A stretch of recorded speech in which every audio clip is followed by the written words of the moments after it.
Welcome to the last afternoon session of the workshop. And we are very delighted to have Cheng from Georgia Tech to talk about random graphs, matching of random graphs with constant correlation. So take away, Mao. Thank you for the introduction. So yeah, today, as the title suggests, I'm going to give the third talk in this workshop about graph matching, and in particular about the exact matching of random graphs with constant correlations. And this is joint work with Mark Rudolphson from University of Michigan and Konstantin Tikhomirov, who is my colleague at Georgia Tech. Both are very great probabilists who I enjoyed working with. Okay, so let me start with just a quick recap of what the problem of graph matching is. So here we have two unlabeled graphs, A and B, which are this blue graph and the red graph on the left. And as you can see, I mean, they don't really look similar to each other if you stare at them. And our goal is to shuffle the vertices of the first graph. Okay. So our goal is to shuffle the vertices of the first graph so that we can match these vertices to the second graph and put them on top of each other. And if we do this in an optimal way, then we see the graph on the right-hand side. So the blue edges are the common edges, while the green ones, if you can see them, those are the discrepant edges. Okay, so this is a problem. This problem comes up with from a bunch of applications. For example, in social networks, you can have a network with some known users like LinkedIn, and you can have some an anonymous network. And if you successfully match the nodes of these networks using the graph topologies, then you can de-anonymize the anonymous network. That's one application.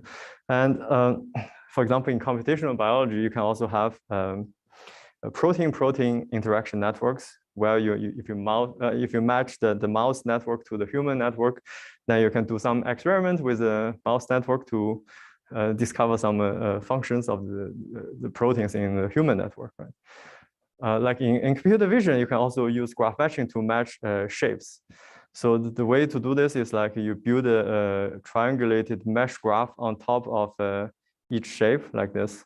And you do the same on the right-hand side. And once you have these two graphs, you can match the graphs in order to match the two shapes. And the advantage of doing this is that the graph topology is usually more robust to noise. I mean, it is more robust than the Euclidean geometry of the two shapes if they are like deformable. Okay, so traditionally, graph matching has been formulated in deterministic ways. In particular, the famous graph isomorphism problem is just a noiseless version of graph matching. And I mean, even I think today the computational complexity has not been settled in the worst case. And if there's noise, you can certainly formulate this as some famous hard problem called the quadratic assignment problem. Because if you have A and B, which are adjacency matrices of these two graphs, and then you can compute the common edges as this sum, right?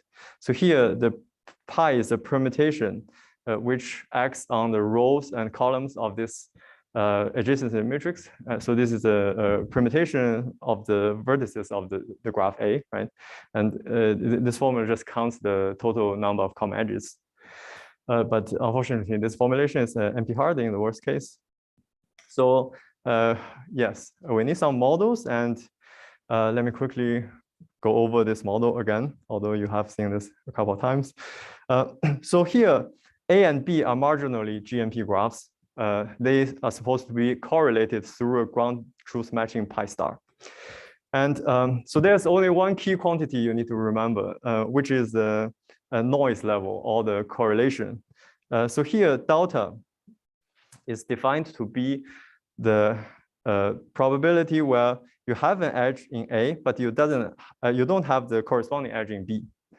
So here, pi star is the ground truth matching. So we are looking at the edge denoted by pi star I, pi star j in the graph A. And the probability that the B doesn't have that edge is delta. So delta is the noise level between 0 and 1. Or equivalently, you can see that if you take just the expectation of this, the product of these two edges is p times 1 minus delta. So 1 minus delta is a correlation between these two graphs, right? Given A and B, we aim to recover this pi star. And in particular, I'll focus on exact recovery, although I will mention here and there where partial recovery is also possible. Okay, so first, when is exact recovery possible? So let me first remind you this connectivity threshold of an Erdős-Rényi graph, GMP.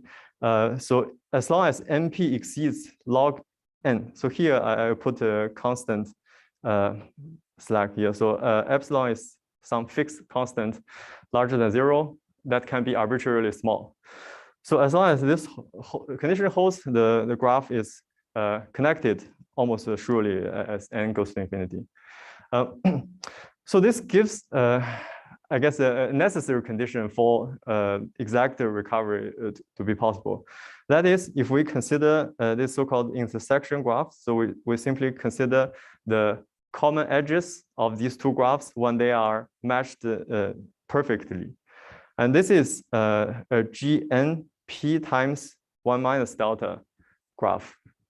And we need the intersection of them to be connected, because if there are some isolated vertices, then you can shuffle them. It's impossible to recover the permutation exactly.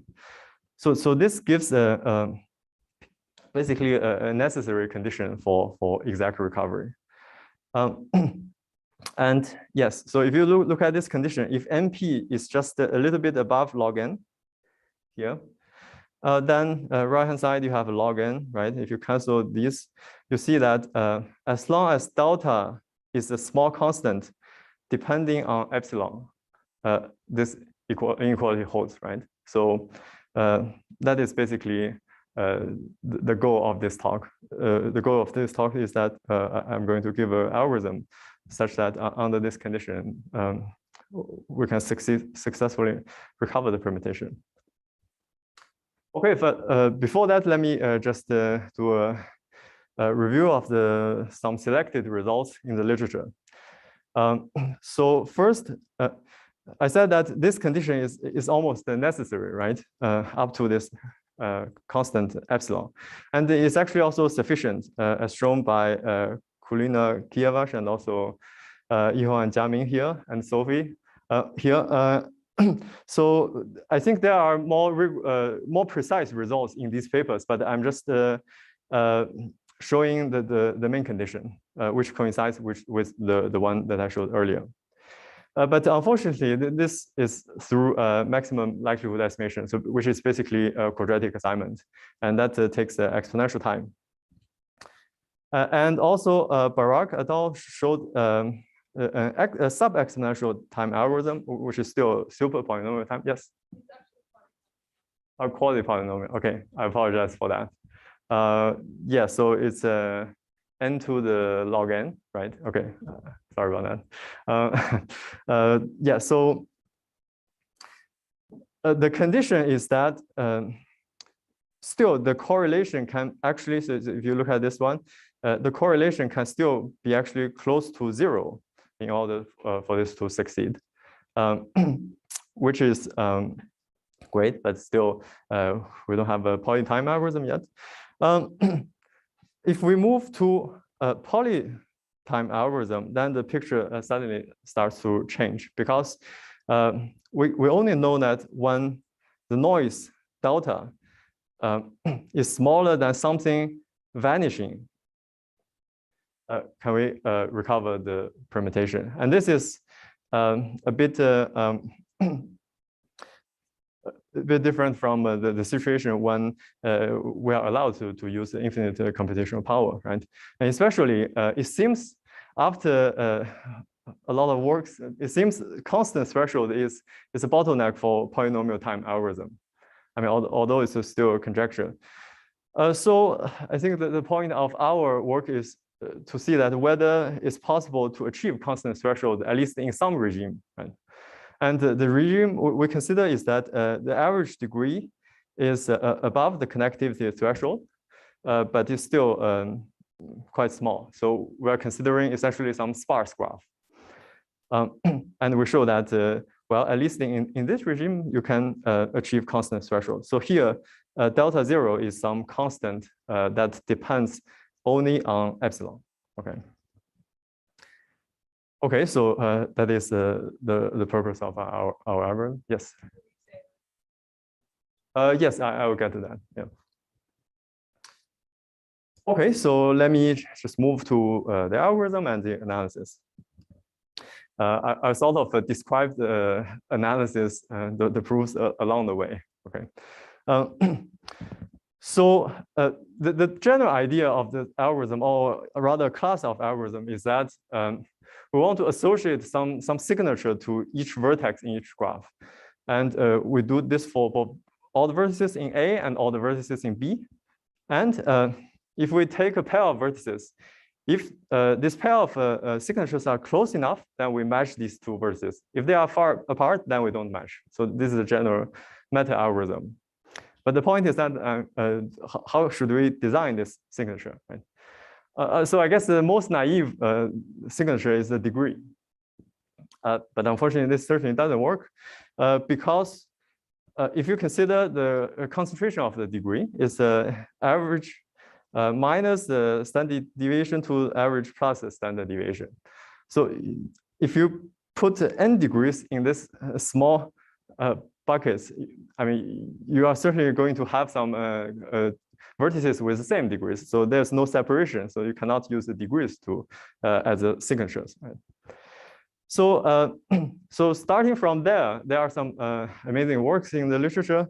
For example, one by Yihong and Jiaming and co-authors, which uses this so-called degree profile.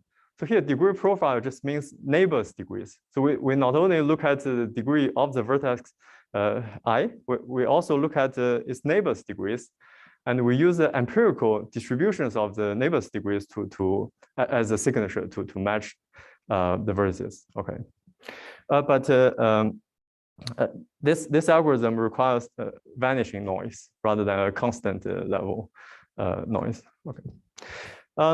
Another work by Jiaming and Alknow Mosel studied a seeded version of the problem. So it's just some variant of this problem, but they do achieve constant noise. And the idea is that they use the number of neighbors in a so-called seed set. And they do not consider just the neighbors, but they consider the R neighbors, where this R will depend on the degree of the graph. So in some sense, this is a variation of using degrees, but there are two differences. One is that you use degrees in a certain set. The second difference is that you consider R hop neighbors, not just its immediate neighbors. Okay. I don't really want to get into these details, but these are the messages that I want to say. And also, yesterday we saw Mark presented their work about partial matching, and they also achieved the constant noise. And the way that they did this is to consider certain local trees. And if you use these trees, local neighborhoods, which are trees, as the signatures, then by comparing these local trees, they can achieve constant noise.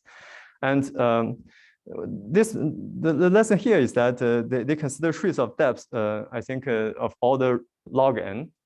So this is not their immediate neighbors, but rather a large neighborhood, right?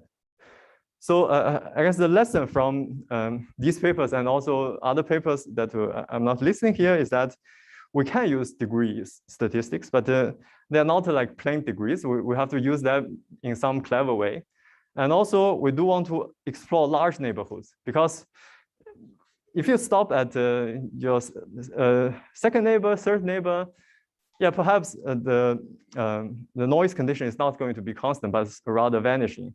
So we want to explore large neighborhoods so that we can achieve constant noise for this problem.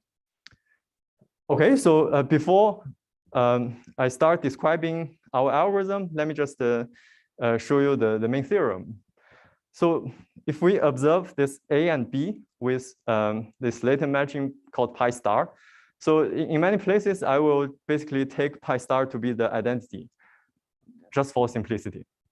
And we are focusing on this regime where the average degree is above the connectivity threshold and below n to the 1 over c log n. So this condition will come up naturally in the analysis. And the noise level is here. So the noise is smaller than some absolute constant, delta 0. And it has to be smaller than epsilon over 4. So if you look at the condition for connectivity threshold, delta just has to be a little bit smaller than epsilon. So here, this epsilon over 4 is something coming from the proof, which we didn't really try to optimize. But the point is that if epsilon is a small constant, then yeah, we achieve the best possible result up to a constant. Okay. And our algorithm is has running time n square, although this is not the focus of this talk. And we can recover pi star with probability roughly like 1 minus n to negative epsilon.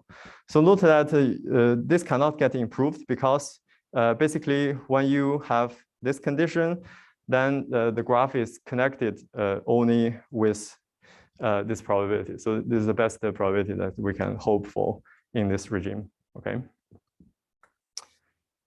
Okay, so let me start describing the algorithm. So first, the algorithm is based on a key construction called partition trees. So this is the central idea of the algorithm, I should say. So let me first describe the structure of partition trees even before defining it. So here, we fix the graph A and fix the vertex I. And we let SI R to denote the R sphere of I in the graph distance.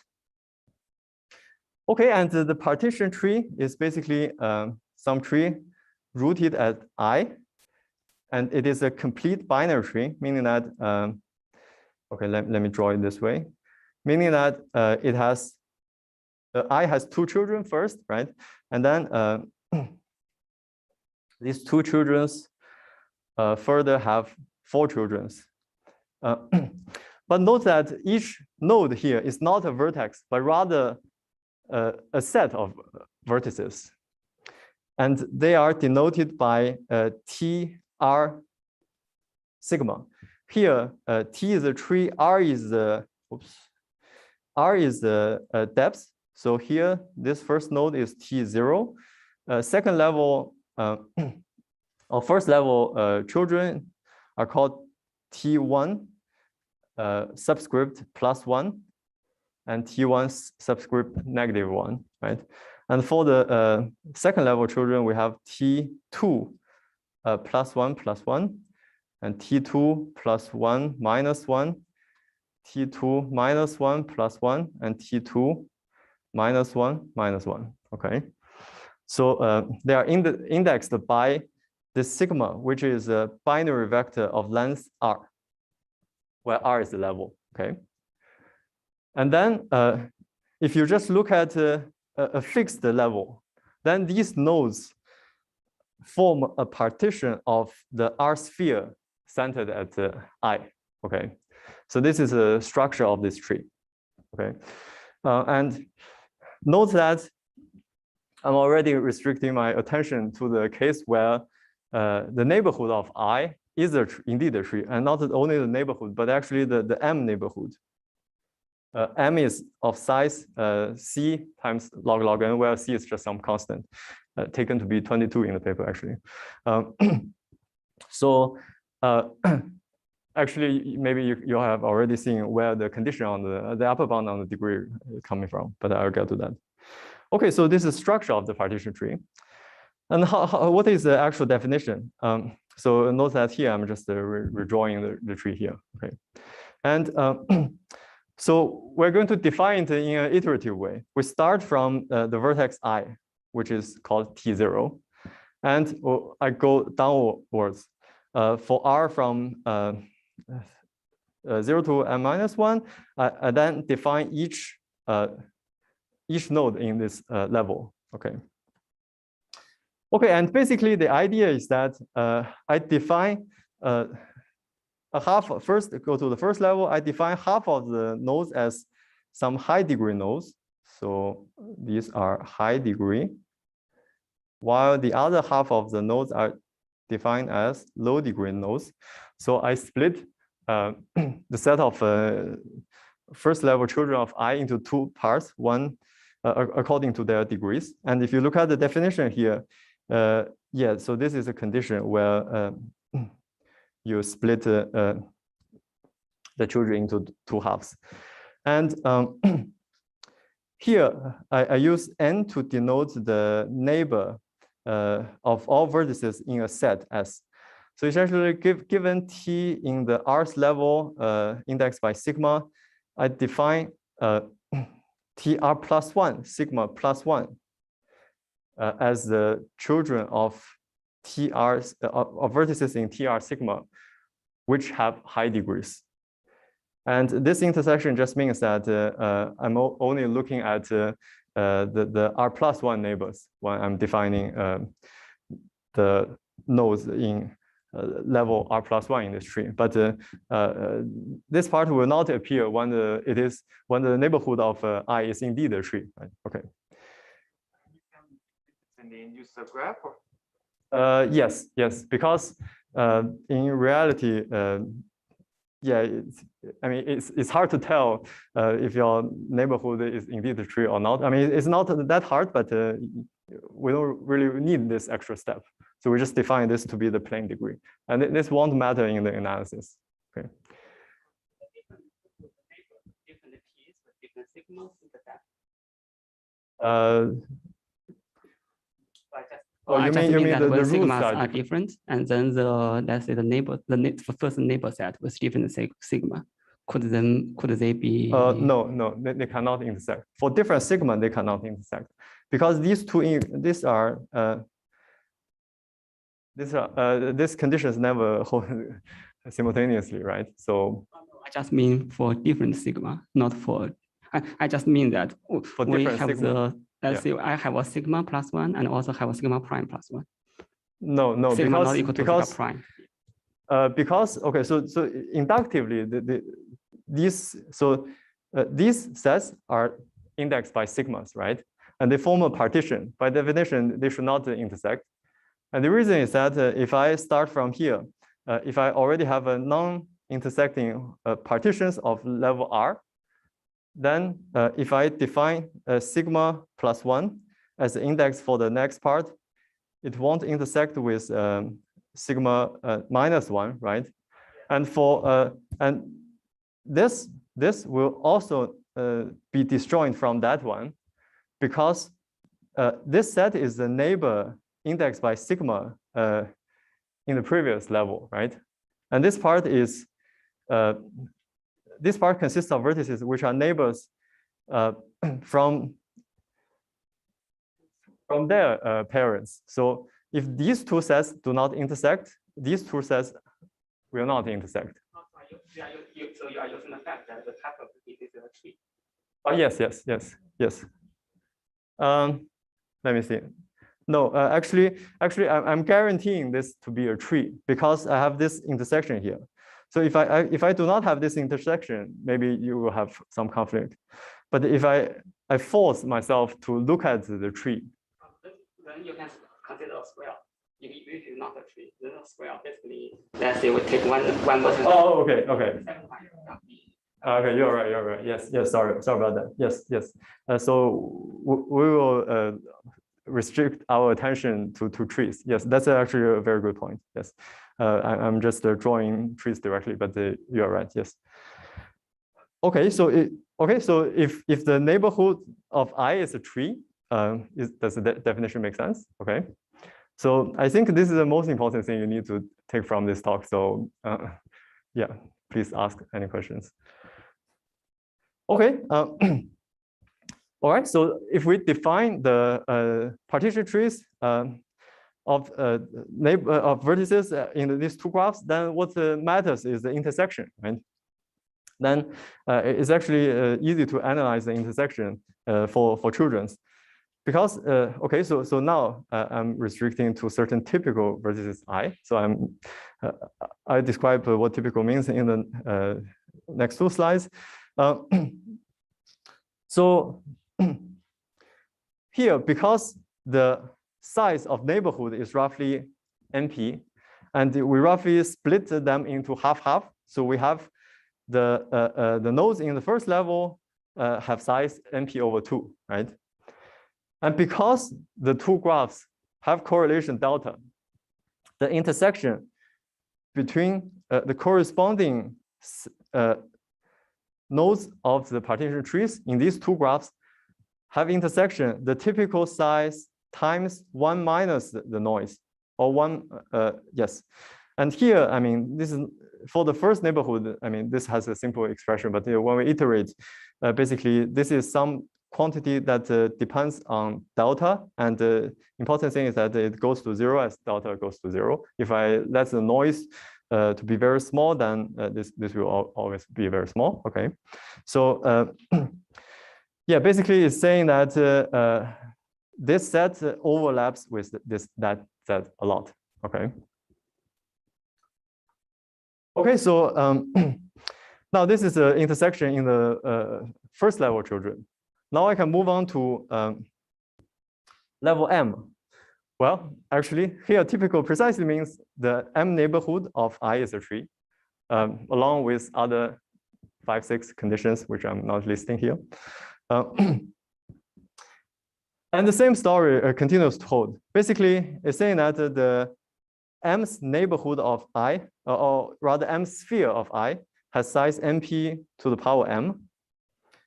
And if we split them into 2 to the M buckets, then the average size is NP over 2 to the M for each of them.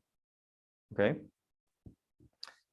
Now, if I consider the intersection between this node in the tree with that node in the tree in the 2 different graphs, then the intersection, the factor in the intersection also gets powered to the M's power here, right? So in the M's level, these 2 sets still overlap, but the fraction of overlap is getting smaller, but still non-trivial. That's the key. So it's 1 minus kappa delta to the power M. Okay. And how many typical vertices are there? It's actually not hard to show if you have some probabilities, friends in probability, right? So we can show that if the average degree is between log n and n to the 1 over some super large constant times log n, if we only consider m of size some constant times log n, and if c prime larger than c, yeah, maybe you put some 100 here, then you can show that the neighborhood of I is likely a tree, right? And basically, we show that with the probability 1 minus n to some power, negative power, then most vertices are have neighborhoods which are trees. And I mean, this part is not super precise because it doesn't have to be. The message is basically most vertices are typical and their neighborhoods are trees. Okay. And the conclusion is that if this condition holds, note that here the part 1 plus epsilon haven't come in yet.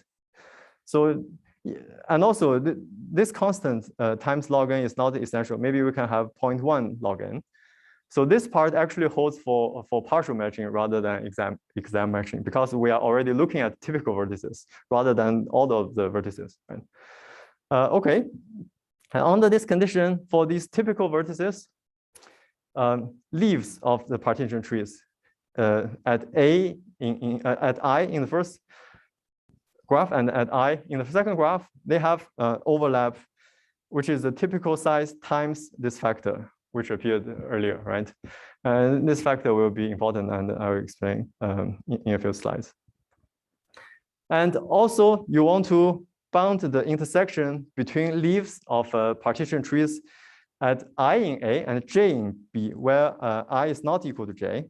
And you want to show that they have tiny overlaps so that you can distinguish I and J from these partition trees. And, okay, so this is the conclusion of the first part. Okay. All right, so let's come to the second part, which is about how we actually define the vertex signature that I promised earlier. So again, we have a graph A and a vertex I. So I will define the signature to be a vector in dimension R to the 2 to the M. This is because I will naturally index the entries of this signature by the leaves in this partition tree. Okay, so I mean, actually they are both indexed by this sigma, which is a binary vector in dimension M.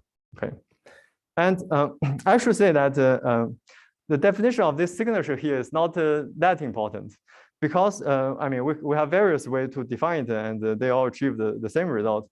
Basically, because as long as you have correlation between the leaves of the partition trees, you can define the signatures to be some reasonable quantity to capture this correlation.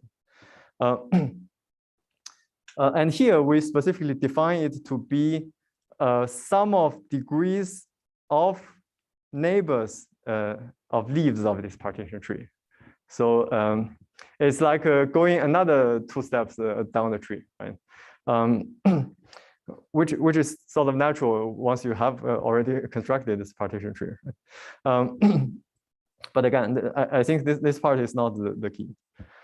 Okay, so but the key is that because the leaves of the partition trees are correlated, they have overlaps.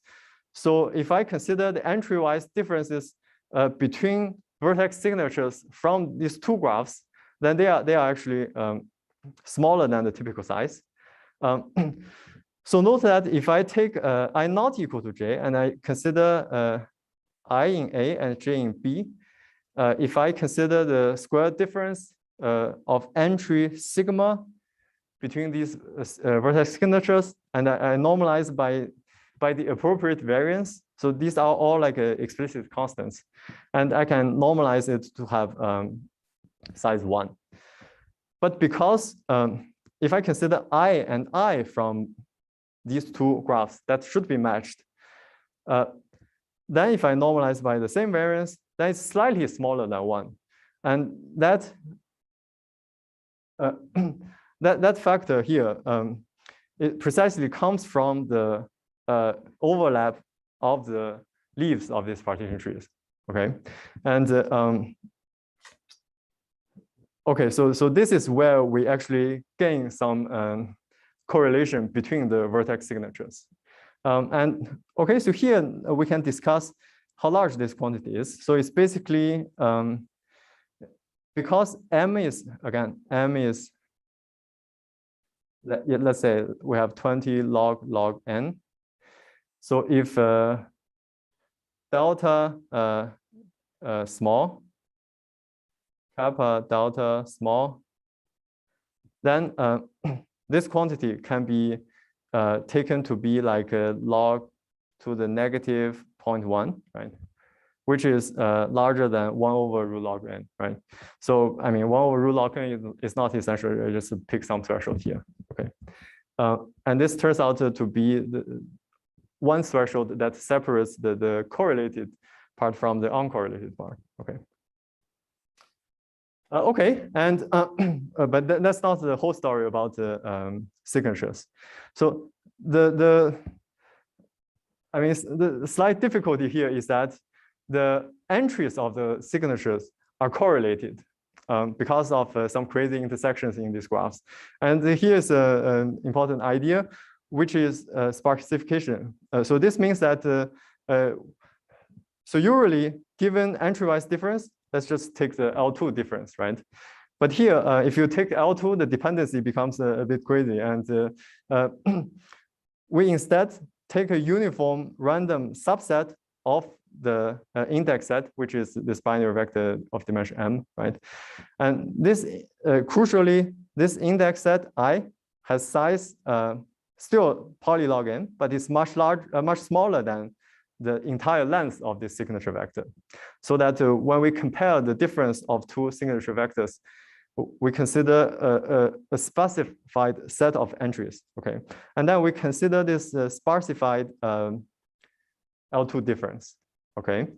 But still, I mean, if you look at this, this is simply average. So the threshold stays the same. So this is our final threshold for comparing vertices to decide whether we want to match two vertices or not, right? Yes. Oh, because if you just consider the whole like sigma in this, okay, for different sigmas, these quantities are correlated. So if you take a sparsified subset, the correlation becomes weaker. So this is actually not a very natural idea, I should say, but it turns out to work. Actually. Do you take a random subset for each sigma? No. For I take a random subset of sigmas. So I select the subset of sigmas. So I is so sigma is in I, right? I is the subset of yes. Okay, so sorry, I guess what I meant is for a pair ij. So is this I drawn for the entire thing, or you redraw it? We don't redraw it. Okay, so we just do it once for the entire thing. Yes. Okay, thanks. Okay. Yeah. Okay. Okay, so the conclusion of this part is that, again, in the same regime for the average degree, as long as delta is smaller than some absolute constant, then for typical vertices, they are correctly matched. And from there, it's not hard to show that we can obtain an almost exact matching. Let's call it pi hat. And if we compare it to the true matching, and we consider the number of discrepancies between these two matchings is bounded by some quantity which is much smaller than n. And this is coming from that part for typical vertices. Okay. Okay, so now we have an almost exact matching. The problem is then how to refine that to an exact matching. So, so this part is actually, I should say, less difficult and less involved. So let's consider a refinement for one step. So how do we do this? The idea is very natural. So in fact, here, the assumption can be much weaker. We don't even have to have almost exact matching. We just need to have a partial matching where we have a constant fraction of errors. So here, this is errors. And let's say pi 0 is the initial matching.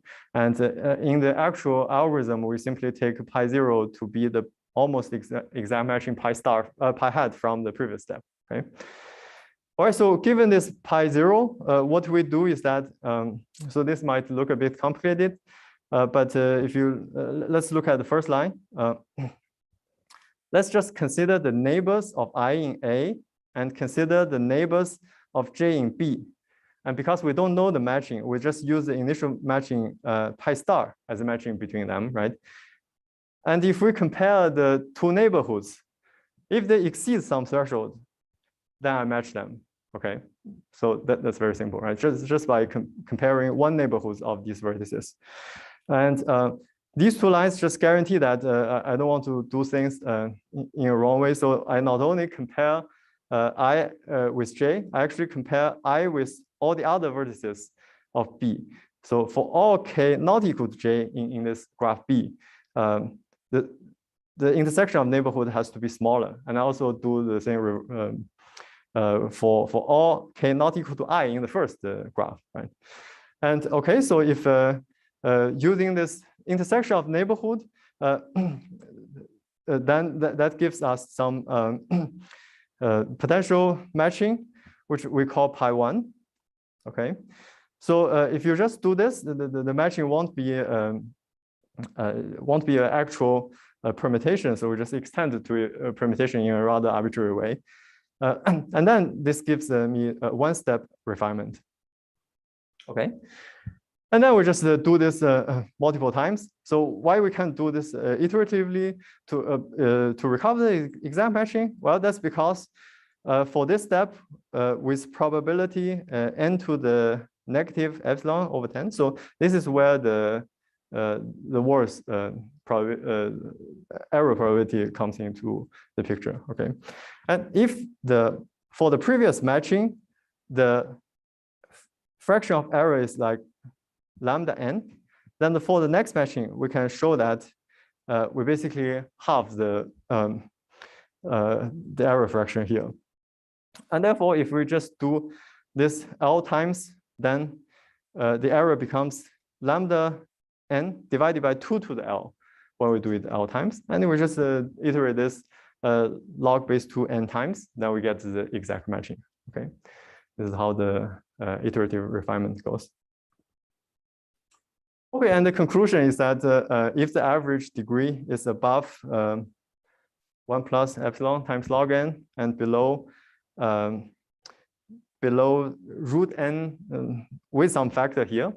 So this part comes from the analysis of intersection of neighborhoods, because we are considering the neighborhoods of two vertices, and in order for them to have a very small intersection, I mean, it turns out this is a condition we need to impose. But I mean, this is much weaker than the average degree condition from the first part, right? And also in this analysis, turns out we need to take the noise level to be smaller than epsilon over 4. Okay. And the point is that starting from some partial matching, we can exactly recover pi star with high probability. But here, note that the difference between Euro refinement of partial matching is that this partial matching might be data dependent because pi hat is computed from our two graphs, right? So there might be dependencies that you want to control, but here actually we just consider the initial partial matching at some adversarial matching. It can be anything. Okay, I think this part, this type of analysis actually came up in I think in Yihong and Jiamin's paper, also Leo's previous work on this. Although here we do need a slightly stronger result. Okay. Okay, cool. So by combining everything, we have our mean theorem stated again. So so this average degree, so this condition comes from the second part of refinement. That upper bound on the average degree comes from the first part of building the partition trees. And this part, delta smaller than some absolute constant coming from the partition trees, while delta smaller than epsilon over 4 is coming from the refinement step, right? So this is how we, why we have this final result.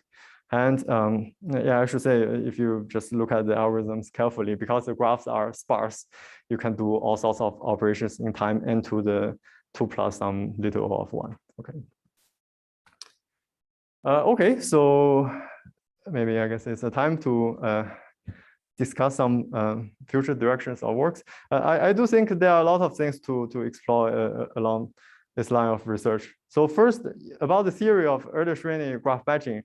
I should say that this is definitely not the end of the analysis of Erdős-Rényi graphs, because yeah, we rather focused on the sparse regime. And for dense graphs, they are supposed to be easier to match, because if you look at this condition again, if NP is very large, then 1 minus delta can be extremely small, meaning that the correlation can be extremely small. The noise delta can be extremely close to 1, right? So there's a huge gap between what can be achieved information theoretically and algorithmically. But I mean, I don't know where the threshold is. Maybe it's a constant delta. Maybe it's like something logarithmically. I don't know. And even other than that, I think, for example, from Mark's talk yesterday about partial recovery, and there are also lines of works by by Sophie, Yiho, and Jiaming here detection. So I think all these are interesting problems. In particular, I think we are supposed to have a new paper which shows some potential conjectured lower bound for this problem regarding this noise level delta. And there are also variations. For example, you can have a seeded version, which I mentioned earlier. And you can incorporate all sorts of side informations into the model because in practice, if you consider a graph, maybe you have some features for all these nodes, and then you can do the matching better using both the network topology and the features of the nodes, right? So I think this part is actually missing in the literature. I mean, there are some papers, but I think this deserves to be explored a lot more.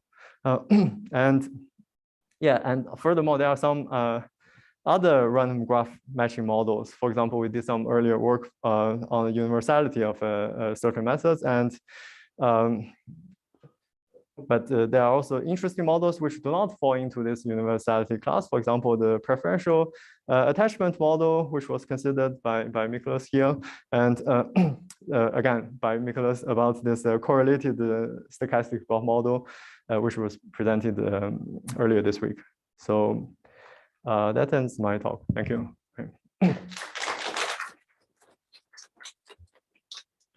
Thank you, Cheng, for the great talk. Any questions?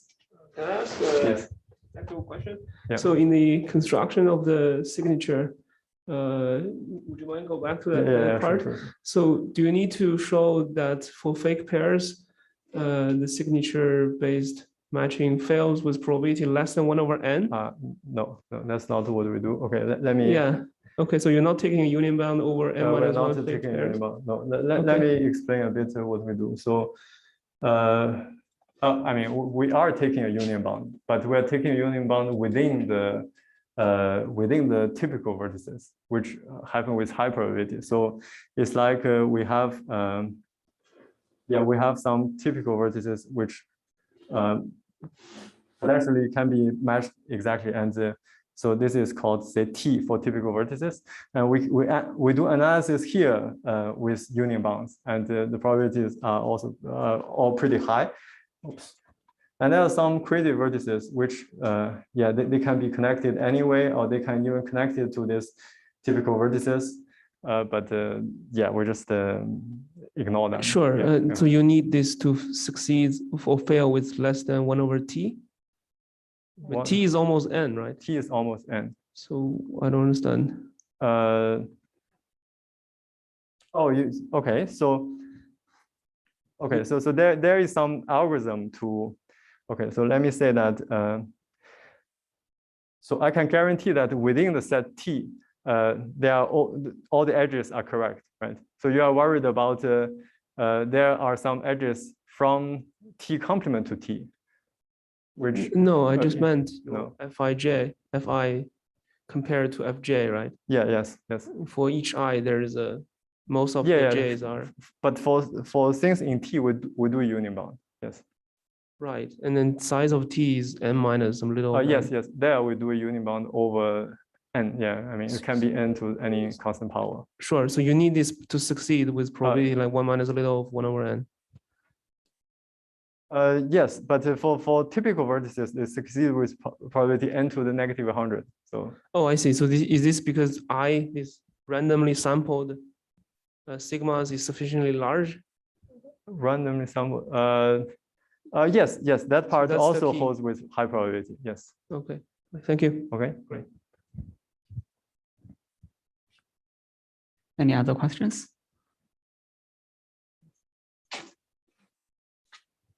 Yeah, I actually do want to clarify a little bit further. So this is like the mean square divided by variance. So I can see that. But then how you can actually show this high probability?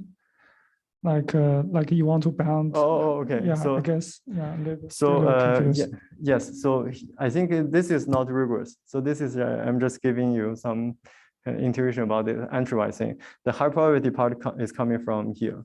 Okay, and the high probability coming from the fact that we take I to be size polylog.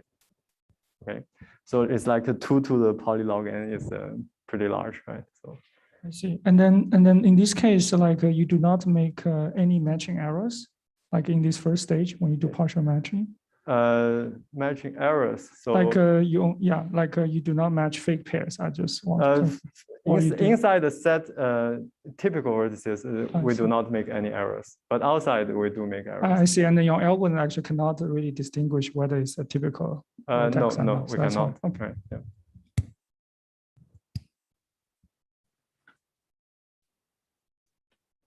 Any other questions?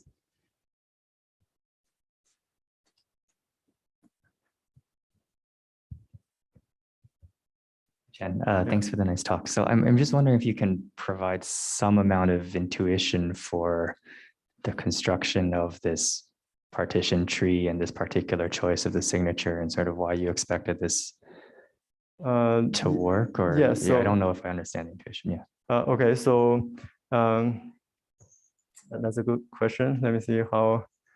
I think okay. Let me go to the page about lessons we learned from previous work. Yeah. So first, we want to use degrees. Okay. Second, if we use degrees in a very precise way, for example, in this degree profile paper, then it turns out it's hard to iterate. So I think in this paper, they analyzed like 3 neighborhoods. So neighbors degree profiles, and turns out to be extremely complicated. So I think we want to use degree in a rather coarse way. So if we just define this partition into high degree vertices and low degree vertices, this is actually not precise if you just do it this one step, right? But because this is not precise, but it's sort of the analysis it's like more robust because we're considering sets rather than vertices. If you consider neighborhoods which are trees, if one edge breaks, then it causes a large error. But if you consider this tree, which is which consists of sets, they will intersect with high probability. So this is like a coarser but more robust. And because this is more robust, we can iterate it to m neighborhoods. And then it turns out going deep is what matters. It's not you need to do some super refined analysis within close neighborhoods. Large neighborhoods matters. Yeah. I see. Yeah. So is there some way to, if you're going large neighborhoods, is there some spectral operator that this kind of would correspond to? Could be. I don't know. Yeah. Okay. That's an interesting point. Thanks. Mm-hmm. Maybe we can have one more questions.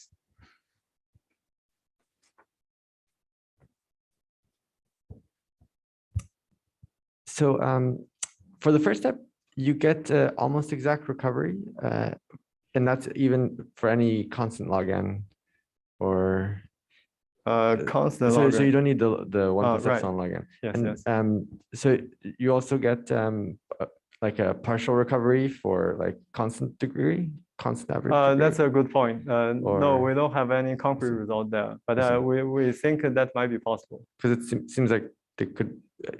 Yes. My next question would have been, how does that compare with the Ganasali, Lalage, yes. Meslier? Because it seems like they're related. Yes, I think they are related, and yeah, I mean, we just didn't do constant degree. So I should say that I think pushing this to some small constant times log n is easy. So most lemmas in the paper go through, but if you put this to be some C, yeah, then I think it's more delicate. Yeah, I see. I don't know. Yeah. Thank you. Mm-hmm. Okay, maybe we can take the rest of the question offline, and thank Cheng again for the great talk. Yeah, and let's also have